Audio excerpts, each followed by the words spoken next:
All right, what's going on, Candace? How you feeling today? I am great. I am great to be on this platform with you because the last time we was hooked up on the couples lounge, it was just good energy and it was just a whole vibe. So when you reached out and was like, we ought to get on the live, I'm like, bet. I already know how that conversation will roll. So I'm excited to Yeah, be here. yeah, I'm excited to have you. Listen, to everybody watching, my name is Artis Anderson, and I am a relationship consultant. I am the owner and founder of the Relationship Marriage University, as well as Forever Love LLC, here for all your relationship needs. And my wife, I can't do it, even though she's not on camera. I got to shout out my wife, Zadoria Anderson, my life partner. And she's outside working out, I think. Oh, here she is right here. She's walking in the room. But listen, welcome in, welcome in. You make my background look fake. Move. I need them to think I'm in a nice living room. I'm still getting my office together. But listen, listen. The lovely Candace Tuck is in the building. Listen, I want you to introduce yourself, Candace, before we get going here. Okay. So he said my name. I am a spiritual life and relationship coach. Me and my husband Ramon have the Couples Lounge Ministry, where we have a podcast. Y'all check us out on YouTube and all the platforms. Up on well not all Instagram, YouTube, and Facebook. And then I have my coaching and speaking business. We Will Win LLC. So I'm just out in these streets trying to help everybody unleash their greatness and just have an amazing life, whether it's with their partner or individual. So that's what I do. That's beautiful. That's beautiful. How long has the Couples Lounge been around now? It officially about 8 years, but it started like maybe like year 4 or 5 of our marriage, and it just Mm-hmm. started in our living room. And we just would invite couples over, and I just wanted a catchy name. So on the door, I had a little poster entitled it, had the couples lounge on there. So we would meet like every month, every 2 months, just to talk about relationship stuff. And then we end up taking a break. So then once we wrote our book, somebody should have told me, Marriage, Do We Know What It's About? And as we were doing our book tour on podcast, people was like, y'all need your own podcast. Bet. Let's take the couples lounge and create a podcast. And that's what we did. That's what's up. That's what's up. So really briefly, what can people expect when they visit your content, when they visit the couples lounge, when they check out everything that you got going on? What can they expect from you and your husband? I will tell you this. This is like a tag we use. It's live, it's real, and it's entertaining. And that just sums up who we are as people. Me and him have two different views on a lot of stuff. So it makes conversation very interesting because I'm like seeing it this way, he's seeing it that way, and it's just like, okay, but our morals and our values are the same, but yeah, a lot of stuff we don't see the same on. So, we just keep it 100. We always say, we in the lounge, ain't no line in the Yeah, lounge. Let's keep it 100, and you know, just pray for what may happen. that's what's up. That's what's up. So let's jump into this thing, man. So, I set the internet on fire in my own little way a couple last week, and on my Yeah, personal page and the another group. I'm not gonna shout them out on this platform unless they pay us. Amen. yeah, But I no, get I'm it. just joking. I'm just joking. Y'all go check out Black Marriage Matters, man. I shout out everybody. But I put out a post. I said PSA to all men. Divorce rates would be at less than 7% if you would just remain faithful and obedient to God and faithful to your wife. And that thing just now, mind you, now disclaimer, I made up the percentage. That's what I do. I made up the Mhm. percentage. But I do that on purpose because I'm not a big percentage guy, right? Me. I'm not a Mhm. big percentage guy because percentages are always skewed, whether it's the demographic they ask, the age group they ask, the year they ask, like it just always skewed, right? Mhm. But but generally speaking, what happened happened, and I knew it was going to happen. I have an issue in our community and in our culture with men who don't want to simply focus on what we're doing wrong, or Yeah. where we're falling short, or where we are dropping the ball. And Mm-hmm. one of the biggest issues in the community that I see amongst men is this narrative now where we're putting all of this focus on the women and what they're doing. Mm-hmm. And I never wanted to seem like men should just take it on the chin. Men's feelings are irrelevant. They should be ignored or dismissed. But part of what my concern is, if we keep going the way we're going, then we're going to lose our actual value literally, because every single day that we don't just take accountability as leaders, Mm-hmm. as tone setters, as foundational pieces of family, culture, society, etc., then how can we expect our children, our women, our wives, our sisters to look at us the way God created us to be? And that's Yeah. just a little snippet. But you saw the post and you Yeah. commented. So what's your thoughts on the post? Oh my God. I was like, they not ready. They not ready. Like when I see a post like that, I'll be like, oh, they about to be mad at you. The truth that is in that. And I'm so glad that you pointed it out. And for me, it goes back to a little bit about what you just said. And we just did a show on this. It's not airing for a couple of weeks, but it's understanding that men hurt too. And the reason for that infidelity and stuff, a lot of times I know I hear, oh, men just like to chase. Oh, men just like to have sex. No, well, if that's the case, you have a whole wife in your bed every night, every day, hopefully, and there's no reason to step outside of your marriage for infidelity. So if you are stepping out, it's deeper than I just like to have sex. What I have realized, just reading things and talking to different men, the need to do that and entertain other women, there are men out here that have issues with their mothers, just like women have issues with their fathers. And they say women, oh, you a hoe because you sleeping around because you got that father hurt. That is a reality for men as well. The need for power, wanting to feel worthy. Sex is a drug, just like people use drugs to feel good. Women use shopping to feel good. Men use sex to feel good. And to be validated. Yeah, Mm-hmm. when you haven't been validated. So it's like I hope men start asking more of a deeper question as to, why am I cheating on my wife? Why am I not honoring the vows that I have taken? Like I just read a scripture in Numbers 30. It was like, when you make a vow to God, you better keep the vow that you made. In many couples, people are not sticking to their vows. And so what is preventing you? Bump the betrayal of your spouse. When you commit infidelity or adultery, you are dishonoring God. You are dishonoring yourself. So what is that about? And I just think men got to ask the deeper question in desire to heal, because a lot of men don't reach out and get the help they need. So they struggling internally.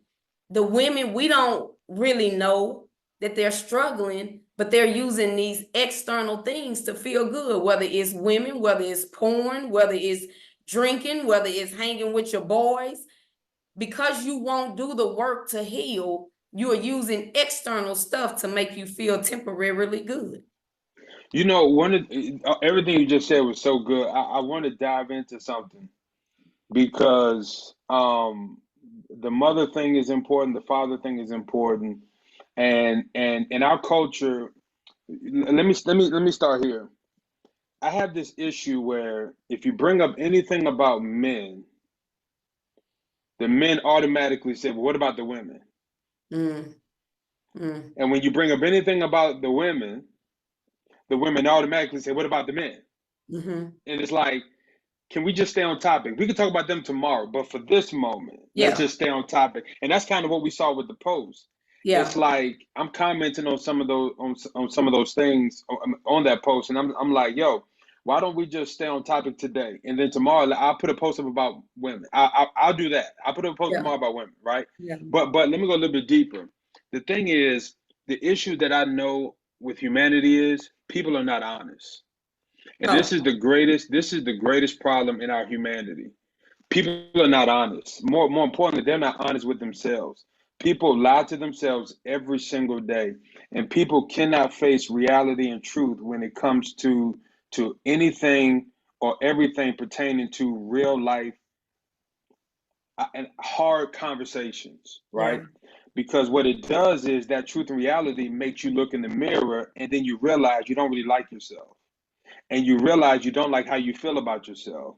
And so we live in a culture where we cover up everything. We use Yeah. money to cover up, weave to cover up, we use clothes to cover up, we use cars to cover up. Like we just cover up. Now church folk using statuses and titles to cover up. I mean, we use anything and everything to cover the truth about what's going on. So Mm. and now let me take it a step further.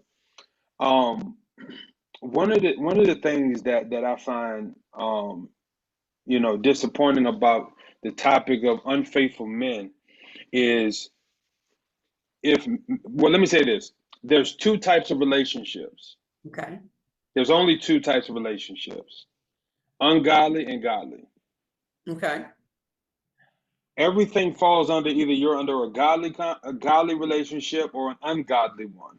And we're not honest enough to the people, not me and you, but generally, we're not honest enough in our culture to just call it out. Yeah. People are either under a godly relationship or ungodly one. So those are two separate conversations. So when we talk about unfaithful husbands, obviously we're talking about godly relationships. Yeah. Because in an ungodly relationship, anything goes. You do what you want because there's no rules, there's no Mm-hmm. standards, there's no Mm-hmm. morality. And so when we talk about unfaithful men in their relationships in their marriage, what I'm trying to get a generation of men to understand is this: if God called you to be the head and the leader, and this is where my issue with men is, and this is not to take away from their struggles, this is not to take away from our issues, our feelings, all of that is valid. I'm just staying on a specific point right now. Men want to be the heads, they want to be the leaders, and they want their wives to submit, but they don't have the character or integrity to sustain that level of submission. And Mm-hmm. that's a problem to me Mm-hmm. because that's like me asking you to go into your job and submit to your boss when your boss is verbally abusing you every day. Mm-hmm. Mm-hmm. In other contexts, we won't none of that would ever fly. Yeah. So it's almost like we want to ignore our lack of character. We want to ignore our lack of integrity and then subject women or wives to certain behaviors, certain below par expectations, below par standards, below par behavior, below par language, below par communication, below par effort. I mean, just below, below, below. Uh-huh. And this is not saying all men. I'm speaking to men who are unfaithful. I think Yeah. I Yeah. think in order to ask a woman to be submissive, it's important that a man understands that their responsibility is to be faithful also, and to have the character and the integrity that comes along with it. Yeah. And I also believe that for women, if you're going to submit, do it as unto the Lord. Don't do it based on how perfect your husband is. Yeah. But at the same time, I do understand how hard it is to be the best version of yourself when your better half in your marriage is not living up to their expectations and standards that they agreed to. So Yeah. I understand that balance. And so I would say, man, and look, you just said, oh my God, so much that I can go so many different places. But it's like this, artist, what people, but we're gonna stick with men, don't know who they are. They don't. If you remove the like when I do trainings, and I do emotional intelligence trainings for like schools and, you know, organizations. That's my thing. Who are you? And then when they start listing stuff, and the moment you say you can't put a title, scratch out the title. Then you see You can't these say what you like, do. Don't tell me what you do. yeah, because that's what you do. I'm talking about who you be. Who are you? People don't know. Men do not realize how powerful they are. Like I was, I don't know, I was looking at some Dr. Miles Monroe, and he was like, God gave men his name. Y'all are called fathers.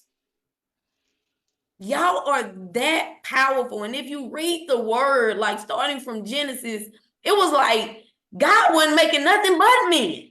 It was just men, men, men. And it's just like, if our Black men just really understood how powerful they are when they operate in their godliness, their oneness with God, and really know who they are, how you can shift the world, and you ain't gotta be out in the streets. You ain't gotta be doing all that extra stuff. If you commit to your wife and commit to your family, how you can change this world. And it's like, that's what, like when I be so honored when I get a man that wants life coaching. I be so happy to get him, because I'm like, oh, it's about to be a breakthrough. This about to change generations for real. And so it's like, just understanding that. And as long as you keep pointing the finger, talking about the woman, you don't ever get to correct what God is trying to show you about you. And then the whole submissiveness, I'm discovering men or women know what submissiveness really means. Everybody think it's you do what I say do. Like, no, it's not about you do what I say do. It is, I trust you to lead me. I trust you enough to follow you. I trust that you got a relationship with God and you talk to God, and your prayer life is so real that when you say, baby, we moving like this, I might have a question or two, but guess what, baby? I trust you. Let's go. Yeah, and you got a plan, and you got a Yeah. vision, and even if you don't have it all together, there's some level of direction, Yeah. And then you you don't know, even have and to have it all together, because I'm your helpmate. Just bring a yeah, little bit. And I promise you I'm yep, gonna add to it. And I'm gonna give you my yeah, wisdom in trusting in that. And like you said, though, it's like, we cannot even, as a woman, I can't just say, it's got to be a submissiveness to God. Like my husband asked on our last podcast, like, can y'all follow without having so many questions? Or do we trust? No, the question was, do we trust God to lead our husbands? God ain't the issue. We trust God. We trust God. Are you listening to God? Are you following God? That now is, that's let the me dive in on that, because this is good. The truth is, there has to be a healthy balance, mm-hmm. because the average woman has trust issues, And yeah. right? And the average woman who has trust issues is going to have a hard time trusting their husband, because they haven't truly learned how to trust God, Yeah. And don't have right? you got to have your own relationship with God to Yeah, be able to even know how God is possibly talking to your husband. So if you yeah. don't have a relationship with God, you sure ain't gonna trust your husband in his relationship with God. So yeah, the onus is definitely on us. We got to have our But own but relationship. but the Bible says, "Husbands, love your wife as Christ loved the church." The husband's responsibility is to reassure the wife, his bride, whenever her trust in her husband or God starts to waver. And see, this Absolutely. goes back to leadership. Yeah. Um, um, I lead people. So whenever they start asking questions or get disappointed or discouraged, or they stop trusting my leadership, I reassure them with the vision. I reassure them with where we've come from. I reassure them with the successes. I Yeah. reassure them how we overcame failure. And That's so a part leading. of that's leadership. And a lot Mhm. of times, you know, I want to go back to something you said earlier about men having a wife and having, availability to sex on a daily basis, right? Because I want to connect the two. Okay. I think the lack of trust with a wife to her husband has a lot to do with the inability to connect intimately, emotionally, and sexually.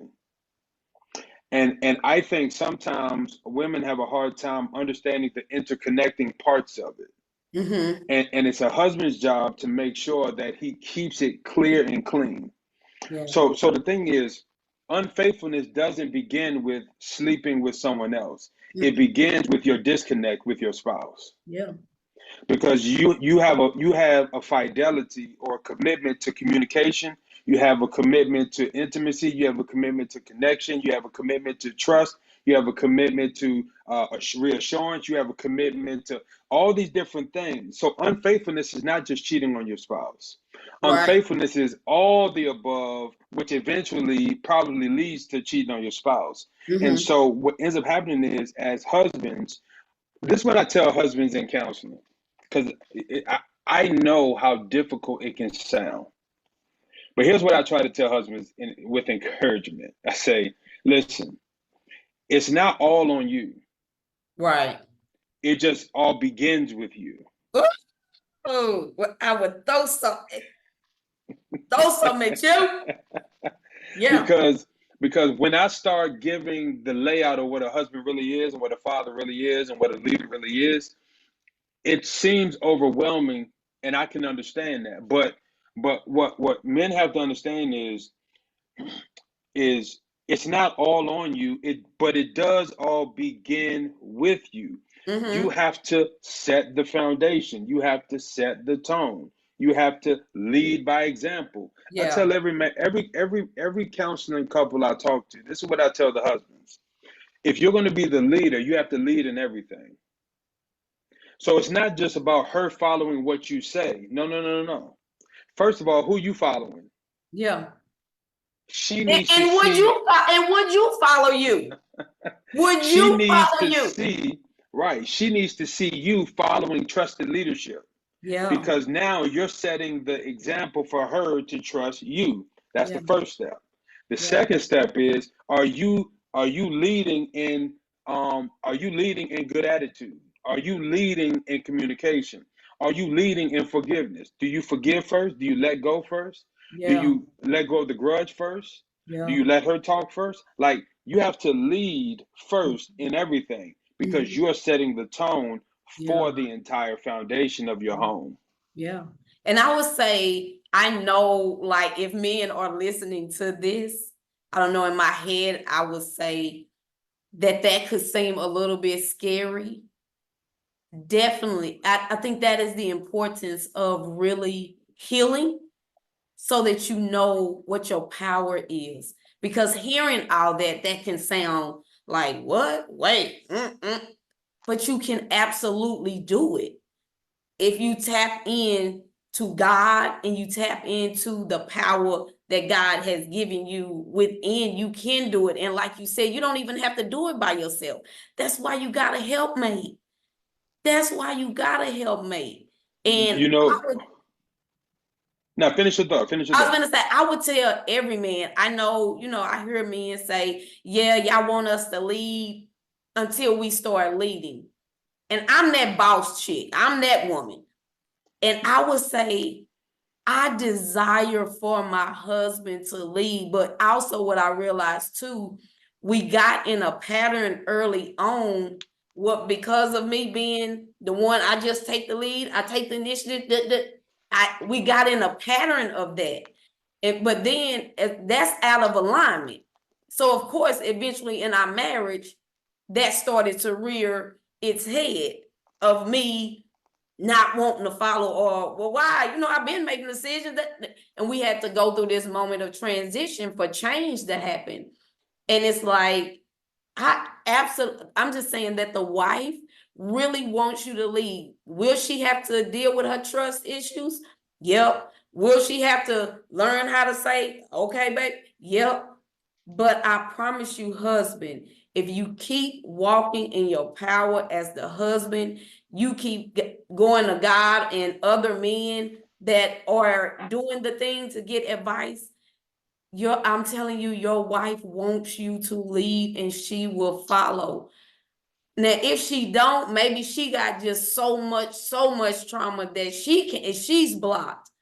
But for, I'm gonna say, the good wife, she will follow you.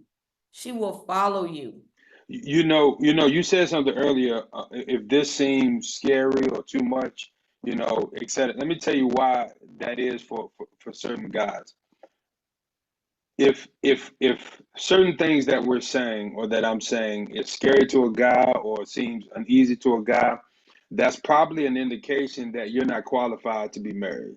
Mm. And I want to tell all the ladies, oftentimes when a man is ready, oftentimes, see, let me tell you, two things happen. Oftentimes, a man who's not qualified to be married, a woman is still making him her boyfriend, Uh-huh. right? And then oftentimes a man who's ready and qualified to be married is making a woman who's not qualified to be a wife his wife. And people are not truly preparing themselves um, for marriage Yeah. because ignorance. That just what it really boils down to. Ignorance. A lot of times, relational issues boils down to ignorance and instability. Like Mm. those are the two major keys. And I know a lot of people, because I said earlier, there's only two types of relationships: a godly one and an ungodly one. Yeah. And a lot of times people want this mixture. They want this godly relationship with ungodly movement. And Mm. that's what you often see. You often Mm. see people, you might see a person say, I want a godly spouse. But your movement towards it is all ungodly. So Yeah. what are you really establishing? Right? Yeah. You're establishing a false idea of what you think marriage is. And so Mm. but real quick, the unfaithfulness thing, because this thing is really, really big, right? I was doing I'm not a stats guy, but I was doing some research. So tell me your thoughts when I read this. 20 to 25% of married men in the United States have admitted to cheating on their spouse, while only 10% to 15% of married women have admitted to cheating on their spouse. So men 20 to 25, women 10 to 15. So you got about a 10% difference, right? Meaning that men typically cheat more. Matter of fact, I read a stat also that said historically, men have cheated more than women. However, the gap between the genders have narrowed in recent years. So Mhm. so that percentage is narrowing between each other. Um, what is your thoughts about that percentage, that 10% gap? I'm gonna say this. I believe that gap is true. And I know people are saying it's closing. It very well may be closing. I also believe that too. But I know that out of those that were asked on both sides, you didn't have people that was honest. That both, it's some people in there that cheated. They were like, nope, I didn't. Yep. And I'm gonna say probably especially the women did not admit to that. And I say this: don't allow somebody to pull you into that ungodly thing because of how they show up. Because the you still are the one that have to live out the consequences of those actions, regardless. And all of this you see in the culture, I'm gonna get my lick back. That is like seeing that in marriage groups hurts my heart. They cheated. So now you gonna go against your vows. You gonna degrade your body. You gonna dishonor yourself to get a lick back. Like, it's not even worth all of that. If the pain is there, the pain is there. Do the work, go get counseling and deal with the pain. And then you can make the choice if you want to stay in the marriage or not. But don't dishonor yourself because somebody walked in sin Because now my thing is, now we both done it. So how we move, how we get out of that? You know, how do we move out of that? Because now you can't ever use something to spur growth, because now you have done the same thing. Yeah. You know? And I just think, just going back off what you said too about the godly and ungodly, what came to my mind is people really do not understand what happens at that altar. We don't have a clue as to what is happening. The moment you make that vow with God first, yourself, and then your spouse, there is immediate shift that happens the moment you say I do. Not only in your status, but your covenant. You're now in a covenant. And that marriage is going to cause things, your childhood stuff, to come to the surface so that it can be healed, so that you can become a better version of yourself. And that is the power of marriage, is that, okay, yep, you're going to trigger me. So let me figure out what this wound is about so that I can heal it. And so all the things that you listed about the man and him not showing up in his powerful self as the lead, you're about to get to figure out what's stopping you. Where's the light dim? Because your wife is going to somehow bring it out, or even your kids. And so now you gotta, like, you gotta really be committed on that day to grow together. Yeah. Understanding that we're about to make each other the best version of ourselves. And sometimes that may not feel good, but let's commit to doing it together. And then you get powerful and you get to that level, but you also gotta continue to want to.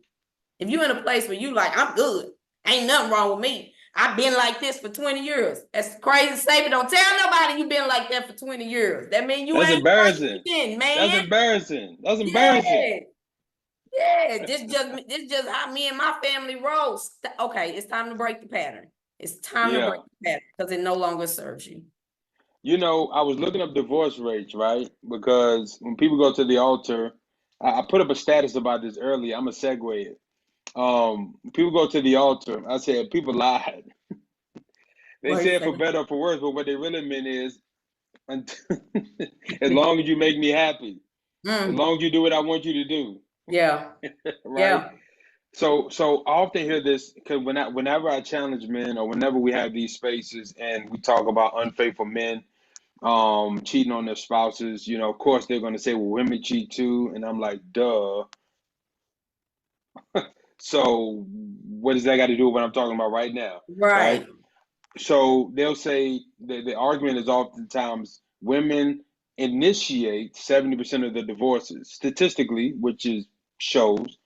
But then I'm like, well, why are they filing for divorce? And some of the things that I researched, but a lot of the guys will say because they're not happy. It's not even for infidelity. And I'm like, okay, cool. But based on my research, one of the top reasons is infidelity. So let me see. We got lack of intimacy and emotional connection at 25%, and then we got infidelity at 25%.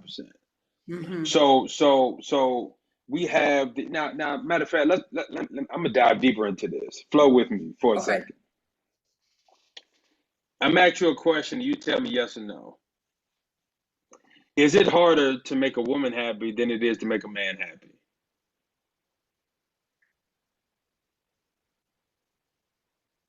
Oh, I'm gonna say, is it harder to make a woman? I'm gonna say yeah. I agree. I think it is harder to make a woman happy. Now, and audience, please, we're not saying we're right. We're just giving you our opinion. Exactly. But I do believe. Matter of fact, those that are watching, what is your opinion? Is it harder to make a woman happy, or is it harder to make a man happy? Now, let me tell you my theory. Because a lot of men will argue, well, women are breaking up their homes, initiating divorce because they're not happy. Well, one of the first, anybody that knows me knows one of my number one things I tell everybody is marriage is not supposed to make you happy. Let's just get this out the way now. Mm-hmm. So it's not your spouse's job to make you happy. It's not marriage job to make you happy. That's your job before you get married, and it's your job after you get married. It ain't my job to make you happy. Now, should I participate in certain things that bring you joy or bring you happiness? Yes, we should all do that for each other. But here's where I want to go with this. If women are initiating divorce because they're unhappy, the question is it feasible or possible to assume or suggest that men somewhere along the line are not living up to their expectation or living up to the best version of themselves? And if we're going to be intellectually honest, what I try to encourage men to say is we all have to be able to say yes. Like we know our homeboys. Like, come on, like we know our uncles, we know our grandfathers, and I get it. They work hard, they take care of the kids, they take care of the family. There's a lot of great men out here. But we also know that sometimes men can struggle in the emotional area, rightfully so. And so women need a lot more attention. They need a lot more affection. They need a lot more intimacy. They need a lot more conversation. They need a lot more. They just need a lot more. Like, so it's going to be a little bit more difficult to make a woman happy. But here's what leaders do. Leaders step up to the plate. See, and the reason why I'm bringing this up is because no matter where we go in the conversation in our community, it's going to come right back to leadership. Like, if I'm the head of my company and all of my employees are in the dumps, whose job is it to get them out of it? Yeah, the leader. It's the leader's job, the director, the manager, the owner, the CEO. Part of leadership is finding a way to help your people perform better. Yeah. Well, this is part of the equation when it comes to husbands. This is part of the responsibility. Husbands, love your wife as Christ loved the church. Guess what we do all the time? Find ways to be unhappy. And what does Jesus got to tell us? Hey, come to me, I'll give you rest. Come to me, I'll give you joy. Come, I know you tried it over here, but come back to, like, he's always trying to show us that he's all we need. So we have to step into that position. And I think part of the issue is we like to put a blanket statement or conversation on infidelity. But if a woman is initiating divorce because she's unhappy because, as I read the statistics say, unmet expectations are not, I'm sorry, unmet emotional needs, unmet expectations, etc., then obviously we have to at some point say, where can we improve rather than just blame women for breaking up the home? And that's a part of leadership. And I always try to tell people, I'm not trying to ignore that there are situations where women are just brats or babies. And if they don't get their way, they just gonna divorce you. If they unhappy for anything, they're gonna divorce you. If anything, nothing makes them happy, it's impossible to make them happy. I get that there are those situations. But I'm strictly standing on the foundation of leadership just in this moment, right? Leadership is priority. As a leader, how can I assure that our home is not broken due to something that I'm not doing? It's just an accountability thing. And I think it goes back to that scripture you just quoted. It's love. Leadership is love. It's like, I see that you have a need right here. How can I meet it? And I think for women, it has to do with love. It's the, like you said, the intimacy, not sexual intimacy, but intimacy. Like, you can't be mad at me all day, and then once it's time to get in the bed, you just want me to be okay. I'm ready to have sex. It's go time. Like, no, like, show me that you care and you love me outside of the bed, that you can hold a conversation with me. Just, it's that love piece, that if you see me hurting, take an interest to ask me why. As the leader, I see my wife or I see my kids, whatever the case may be, how can I intervene? How can I step in? And when a woman goes to divorce, and I speak, me and my husband was sitting in the counseling office 10 years into our marriage, almost about to get a divorce, but I still loved my husband. I did not want to divorce my husband. What I now realize is I just wanted to divorce the ugliness. I wanted to divorce the stuff that wasn't serving us. I wanted to divorce anything that was hindering us from creating what I know marriage and God to be.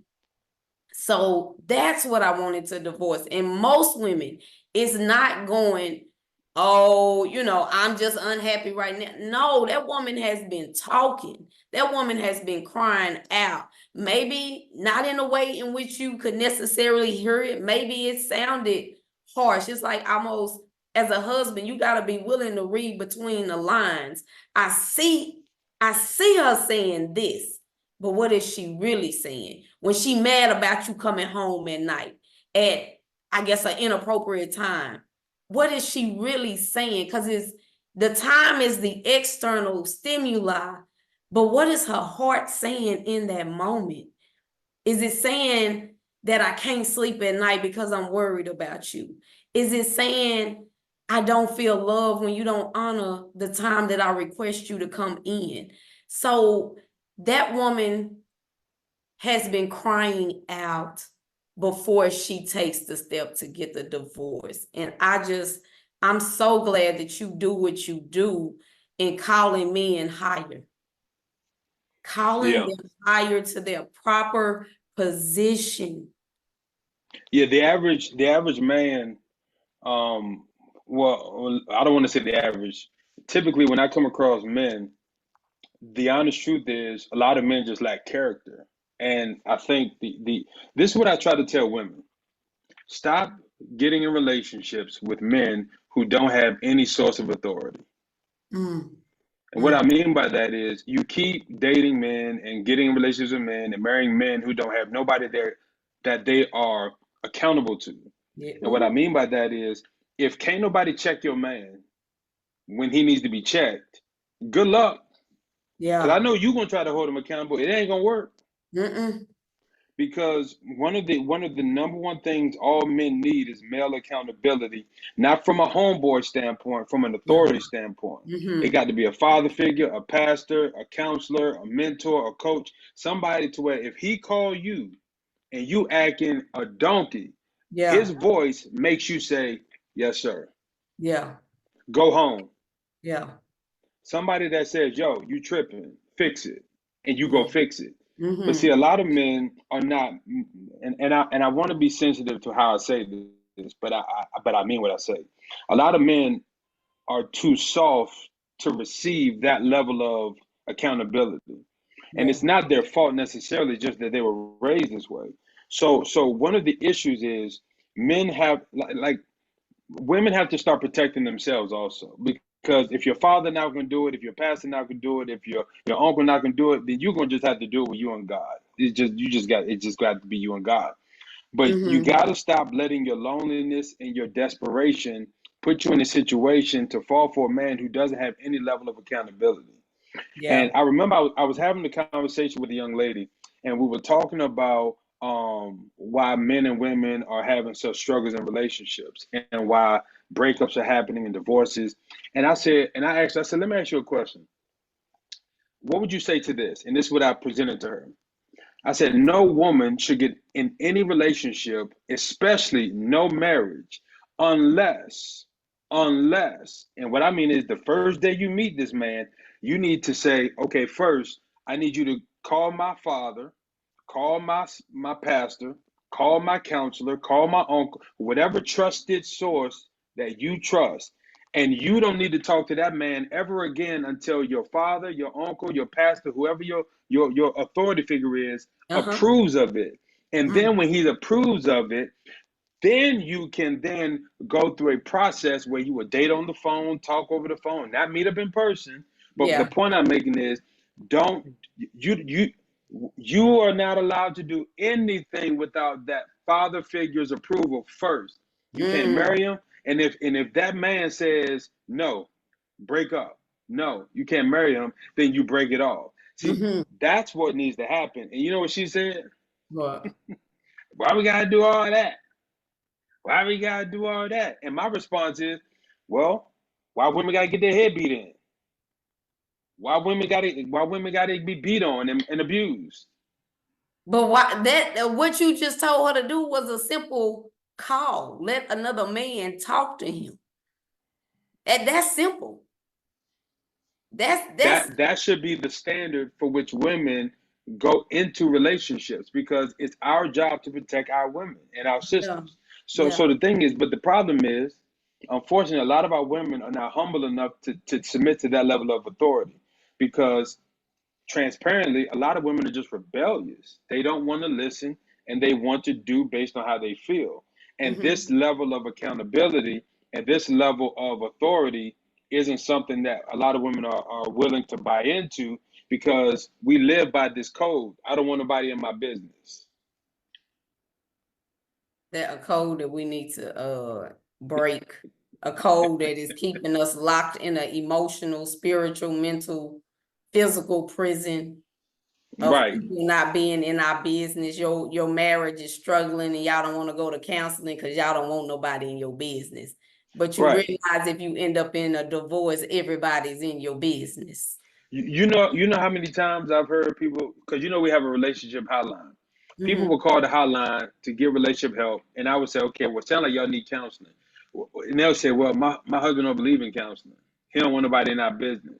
That's I because said, when you don't have other eyes on you, you can keep doing what you're doing. exactly. You That's can keep cold. playing Yep. small. hmm And see, the thing is, and let me bring feminism in for a second, because I think this is part of the issue too.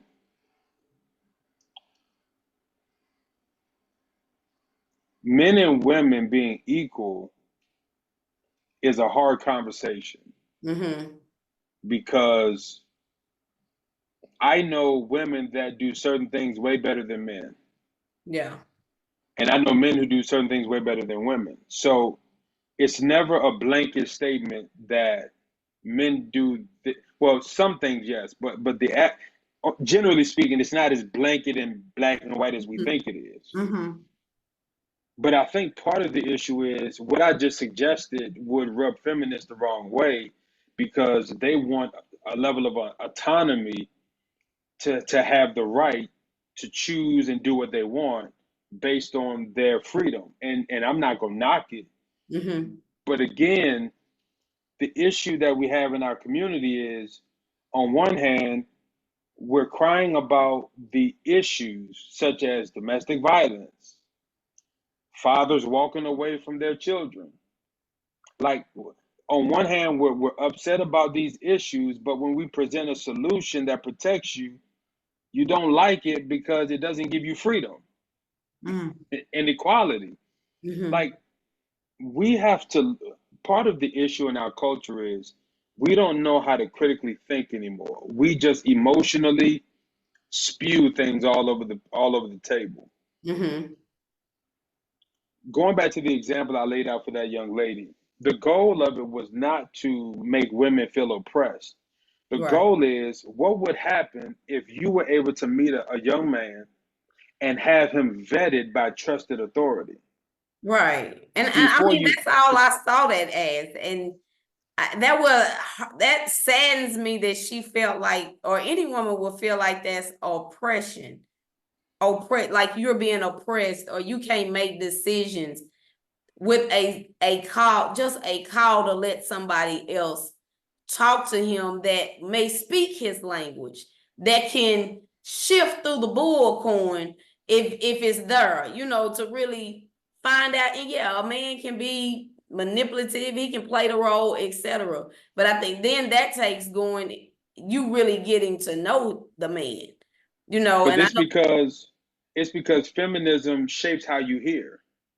So when they hear it, they hear it in the context of a patriarch controlling women's decisions, Mm, which is problematic. It's no different than a man, and it's no different than a man being held accountable, but he hears it as sunning, like you trying to sun me. It's like, well, mm, no, I'm trying to help you. yeah. It's like we're not aware of how the culture is shaping our hearing and how we see things. And we need to get And our ego out of it. that's a whole another Yeah, lot. that's a whole. We got to get our ego, because the ego ain't doing nothing but keeping us separated from each other. It keeps us in, like how you started out the show, women against men, men against women. That's our ego. Like, how can we do this together? How can we do it? How can we make it work? How can we be successful as a community? Understanding, like you said, some things I'm gonna be strong at, and that's in relationship. Some things I am stronger, so to say, than my husband at, and vice versa. How do we make this work together? You know what I'm saying? And that freedom part, that's almost like happiness to me. I'm responsible for, but can't nobody make me feel locked down, because there's a power in a choice. There's a power in a decision. But it's always more than one option. We can always compromise. I see it like this, you see it like that, but you got to be committed to the growth. You got to be committed to what it's going to take for the success to happen. And our egos is getting in that whole thing. I can determine this on my own. Get your ego out of it. Get your ego out and your pride. Yeah. Allow for somebody else to help you. And just saying that just then, it made me think about the strong woman. Oh, I'm strong. This, that. Man, we all need somebody.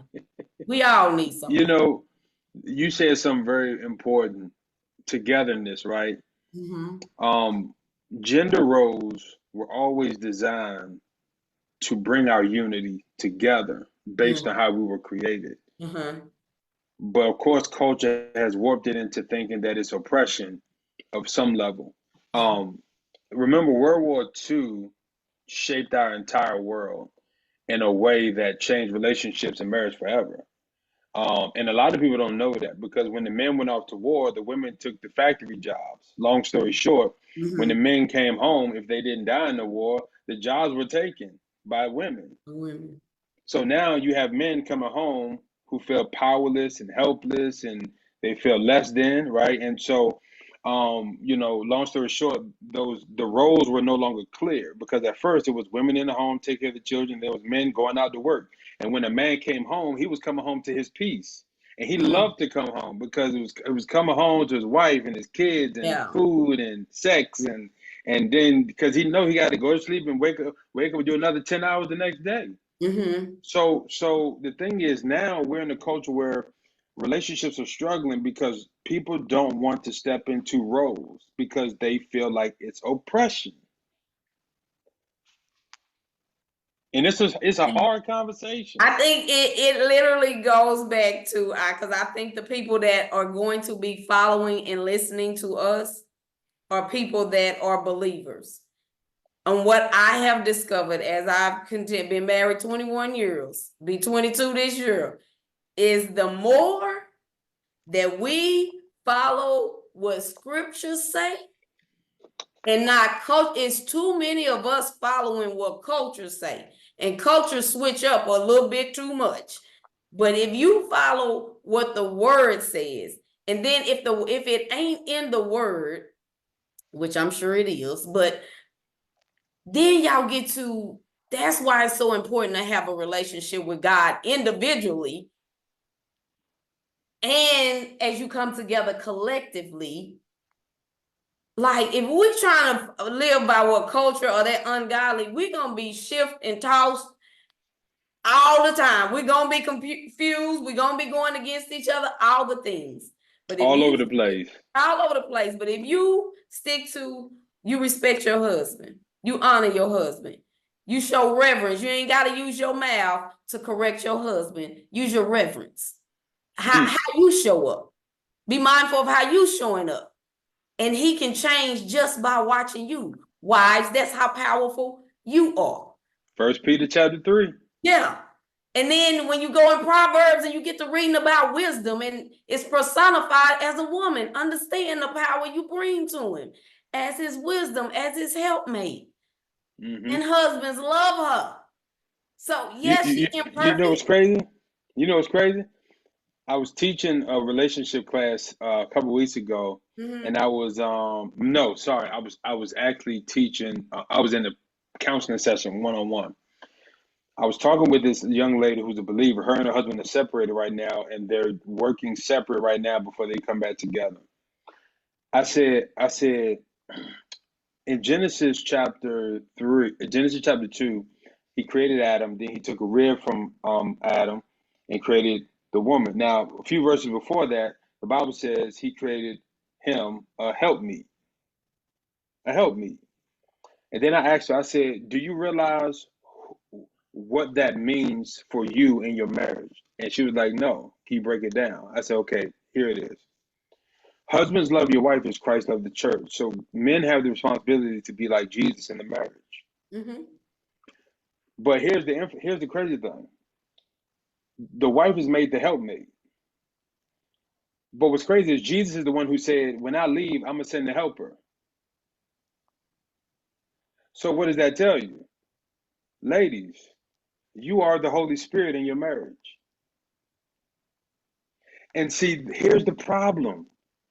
Women don't want to accept the role that God gave them. Because they don't know. They don't know what the role is. That's why we got to keep doing what we're doing, artists. They don't know.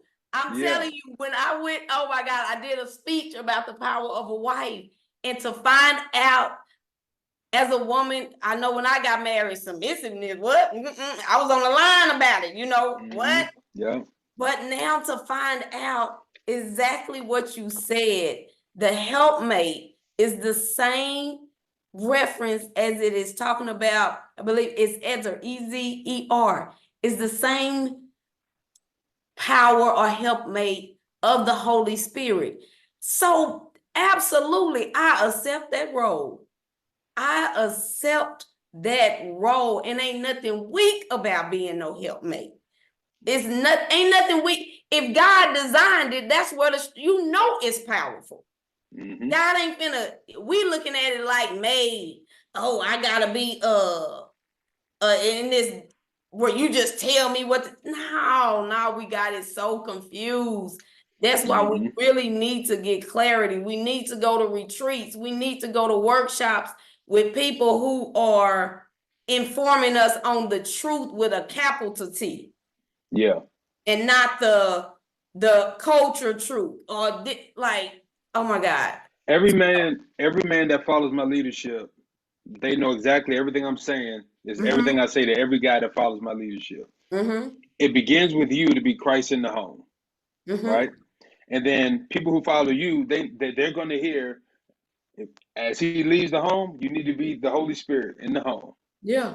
You need to be interceding. You need to be reminding him of truth, reminding him of the vision, reminding him of what he needs to be doing, holding him accountable. And men, you got to accept the accountability that comes from your helpmate. With your stubborn self. Just stubborn. Stubborn. But that's childhood stuff. We walking around here full of childhood traumas that we have to heal so we don't feel like what our spouse is telling us isn't a personal attack. Exactly. I just see your greatness and I'm trying to call it forward, or I'm trying to show you things that are dim in your light that will cause you not to live and move in the purpose that God has given you. Yeah. And you taking it as a personal attack. Right. Why is that? This was crazy to me. Telling somebody that your character is not up to the expectation of God and they get mad is crazy to me. It is crazy to me. If as a man, I'm not going to spend a lot of my time talking to men about what women should be doing. If I got men in my presence, I'm going to be talking about what men need to be doing. I love it. Because we can talk about women all day long, but the truth is, and I stand on this to the day I leave this earth and I go see Jesus, amen. I stand on this.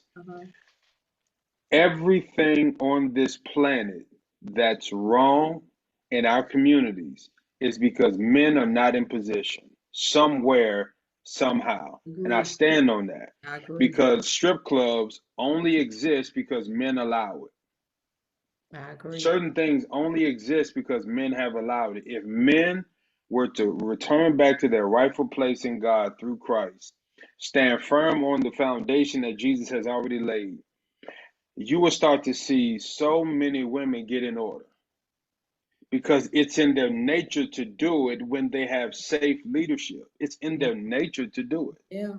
Yeah. And I always try to make sure I have a fine line and a balance between holding men accountable and beating men up. Because my Mhm. goal is not to beat men up. My Absolutely. goal is not to make them feel like something is too hard or something is too difficult.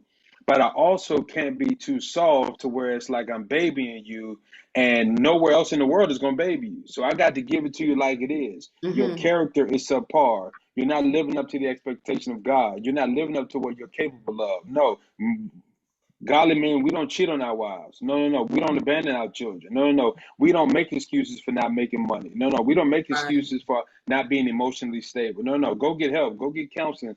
Go get checked. Go get like we don't live subpar. We don't do that as men.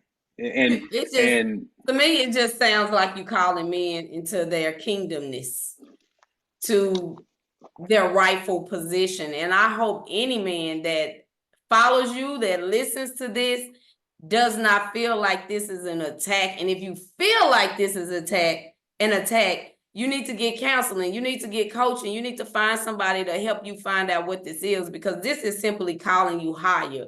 Somebody seeing something great in you and calling it forward, pulling it up. And so I hope as you're listening to this, it is, how can I be the man that artist is talking about? How can I be the husband that he is referring to? How can I be that father? Because it is in you. And I just, as you were talking, I'm just reminded about something that I read that talked about the masculine energy of the sun and the feminine energy of the moon. And the men, the sun, you are seen by everybody. So absolutely, you saying we are the leadership of the men is why the society is crumbling. Y'all are seen. Y'all are the one that's on the pedestal. It is something about, oh my God, it's something so powerful about a man that is operating in his position. I talk about this all the time. When my husband was on the usher board, I couldn't concentrate in church because I am just staring at him, just serving God. And it was something so powerful about it that I was like, honey, I can't, my thoughts is in the wrong place in this house. I guess it ain't the wrong place because it's about my husband. I'm like, God dang, he looking sexy back yeah, there serving. But and then yep. when a man walk in a room that walks in with that power and that confidence. When a man talks, I work in education, and when a man talks to a student, it is totally different from when a woman talks to a student. And it's a power that you all have that can shift this world if men will operate in their kingdomness. And it's Mm-hmm. just, oh my God, I hope they are really listening to you. I really do. I really do. Yeah, and if any fellas that are watching or will listen later, you also got to know when to set so that the moon can shine. Yeah. Yeah. You got to know that there's times and seasons consistently where you have to let the moon shine. Yeah. And it's not a competition. It's a compliment. Exactly. It's a Oh, compliment to each other. yeah. Both of Yeah. us have our position. Yeah, Right. the sun is out during the day, but then that moon come out. And when I started learning about the moon and what the moon do, I'm like, what? Had no clue that the moon balances the ocean. Like, what? And so it just put me in the mind frame of a woman. When we operate in our femininity, we doing a lot of work that people don't even see. Mm-hmm. At the nighttime, people are Mm-hmm. asleep. Women, we moving in. You'll hear a woman say, "You have no clue about all the things that I do to keep Mm-hmm. the family floating, or doing this for the kids." Be all right with that. That is your part. That is your position. And like you said, we're not in competition. Okay, my responsibilities right here is complete. Now the sun is coming up again. And if we can just even work like that with our kids. All right, babe, this is your piece. I got this piece. Let's work it together. And the more and that's why, and this is why, because this is something, even in my own marriage, we have to do. Um, Ladies, whoever's listening and watching, don't let the enemy get in your ear because people are praising the sun. Because when the sun is out, we like, man, we love the sunshine. People just can't stop talking about the sun, right? And that's why it's our job to make sure that we celebrate the moon. Yeah. Because when the world celebrates us, and if that woman doesn't get that level of celebration, she has to at least get it from her husband. Yeah. And it's important that women don't. And this is something that's important because the enemy will always use the woman to get to her man. It just is what it is. We see the pattern over and over and over and over again, all throughout scripture. And so the thing is, it's important that women don't allow the enemy to create envy and jealousy and competition with her own spouse. See, this is kind of what ends up creeping in that we are unaware of. There's this subtle or hidden resentment. And then sometimes with other situations, because there's always anomalies and exceptions to the rule. Fellas, when you are not the sun and you're the moon, you have to be okay with that. Because your home is just different. And so we all have to make sure that we don't let the enemy, because we wrestle not against flesh and blood. I was just about to say it. Right? We think the issue is the flesh and blood. This is a spiritual warfare going on. Yeah. And it's you gotta ask yourself, are you the enemy in your own marriage? Right. Because when you listen to that TikTok and that content creator is telling you something that's ungodly, then guess what? That person, they may not. I'm not gonna say they're the devil. I'm just gonna say the devil is using them, because this is what happens. This is what we call spiritual wickedness, or rulers of the darkness. Those devils are not influencing those people to say these certain things that is now going into your thought process and your membrane, which now determines how you behave and how you react. So now you become a product of Satan's propaganda. And now it begins to affect the way you think, the way you move, which will eventually affect your marriage and your relationship. And so we don't even realize we're letting the devil actually teach us and train us and develop us. People are just unaware that they actually have degrees in satanic relationships. They're completely unaware. Just completely unaware. And so it's important that we understand this very, very, very simple yet profound principle. Do everything as unto the Lord. Like everything that you do. Matter of fact, and be ye transformed by the renewing of your mind. You have to make sure that, and guard your heart above all else, for out of it flow the issues of life. You got to make sure that everything that goes in is assessed, researched, like a metal detector. Because if it's not what the Lord is saying, what the Word is saying, what God is saying, what Jesus said, then you need to eradicate it immediately. Yeah, and be mindful of. I would tell people, listen. Get to the point of I want to know. Get to the point of I want to become aware. Because once you get to that point, now you can see what God is doing. But as long as you be like Artie said, you stubborn, you don't want to see, I ain't got to change it. God is always talking, but we ain't always listening, or we ain't in a position to listen. So let me help you understand you a little bit. The stuff that comes out of your mouth is a reflection of what's in your heart. You can try to put it on somebody else all you want. If it come out of your mouth, you got to take a moment to say, where'd that come from? Why would I say that to my husband? Or why would I say those words to my wife? Because that's a reflection of me. And to go back to that Romans 12:2, do not conform any longer to the patterns of this world. That, and when he was talking about transforming your mind, is being mindful, like he's saying, culture stuff is doing what the world do. And to do what God has called us to do is going to take you got to want to have a desire to do it, because it ain't always the easy thing, especially when you transitioning from one way of being to a new way of being. So we got to break up with these patterns. Definitely in our marriage, look at the stuff that ain't working, the stuff that you don't like. And even if your partner ain't willing to stop, you be willing to stop.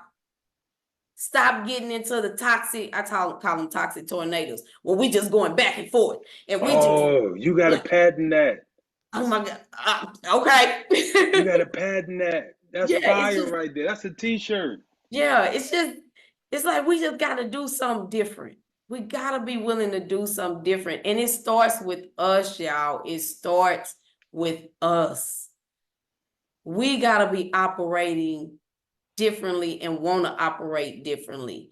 And what I have seen in my own marriage is when one of us starts to change, it inspires the other one. Yeah. It may not happen immediately. It may not.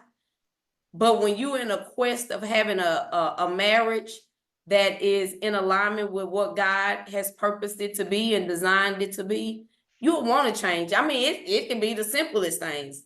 Like if I just start seeing my husband, I'm noticing my husband starting to pick up stuff around the house. I'm like, oh Lord, let me clean up this house, this, that, and the other. Or if he said this, like when he see me in the word and reading the Bible, that motivates him to do it. And so sometimes we got to be the example for each other as well. But still, calling each other to our rightful places and position. And when you were saying about being the man being all right with being the moon, it's understanding we both got feminine and masculine energy within us. And so we got to know when to activate the one that's not our normal natural self. Know when to activate it and when to chill it out. 1000%. So listen, y'all, I know, all good things must come to an end. Right. But listen. Look, we can talk all day. I'm like, listen, we can talk all day. We're going to have a part 2 because this conversation was great. Yeah. Candace is Central Time, so it's late over there. I don't want to hold her up all night. But listen, before we get out of here, Candace, how can they find you? Okay. How can they get counseling from you? How can they tap in with the couples lounge and everything? Okay, so my email is, my website is www.candacetuck.com. Spell, if you can see the screen, Candace Tuck. I'm on Instagram as The Spirit Chiropractor, Facebook Candace Tuck, and then like I said earlier, the Couples Lounge. Go follow us on YouTube, Instagram, and Facebook. And yeah, if you're looking for a spiritual life coach, somebody that's gonna push you. Now I'm gonna push you because I'm like artists. I know the greatness that is in you. You might not have tapped into it, but you come messing with me, we're gonna unleash your greatness. And we're gonna have you out here living in your purpose and not accepting less than what you should be. And me and my husband do couples together, and the same thing. It's like we call it the power couple. And it's not from a financial standpoint. It is understanding individually we great, but together we are forced to be reckoned with. So anything that's stopping us in that sense, let's figure it out, let's heal it, and let's move forward. And so you can go to www.wewillwin.as.me to book a session, but I'll list on my on my website. Perfect. And listen, y'all, I'm Artist Anderson. Listen, if you want to find me, you can go to artistanderson.com, check out everything that I do. If you want to be a part of the Relationship and Marriage University, and participate in our relationship and marriage classes, go to trm-u.com. That's trm-u.com. And listen, you can follow us. Oh, and if you need personal one-on-one relationship counseling, marriage counseling, all the above, go to tryforeverlove.com. TRY, the number 4, everlove.com. And if you want to follow us on social media, it's Try Forever Love, TRY, the number 4, Everlove, or TRMU School. So you can find us on all platforms with the school and with the business. So we love y'all. We appreciate y'all. Candace, it's been a pleasure. Listen, we're gonna tap in again. Listen, it got to be me, my wife, and you and your husband next time. We got to get all 4 of us. Let's do it. Yeah, we're gonna make it happen. All right, y'all have a good night. See y'all soon. All right, bye, y'all.